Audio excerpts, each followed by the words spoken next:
Hello, welcome to this lecture. So in this lecture, we'll be talking about the different file format in SolidWorks. The first file format will be an SLD PRT. That stands for solid part, which is the file extension for this part I have here. So when you have one single file with just feature, the file extension will be a solid part, which is SLD PRT. The next type of file extension you have in SolidWorks will be a solid drawing, which is named SLD DRW. So a solid drawing extension will be just for, like it says, your drawing. And the last one, the last file extension in SolidWorks is a solid assembly file, which is spelled SLDASM.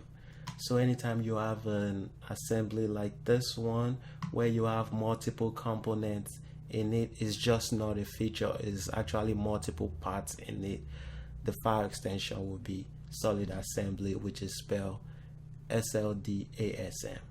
So to recap, you have your solid part file, which is spelled SLDPRT.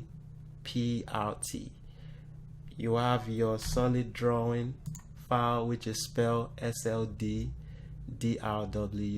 and you have your solid assembly file, which is spelled SLDASM. And don't worry about having to physically put those extensions in when you save. SolidWorks will actually automatically save the right file you are working on under the right extension. But I'm just explaining it to you now, just in case if you accidentally delete the extension, just to know how to re-enter it back. So thank you, and I'll see you in the next lecture. Bye.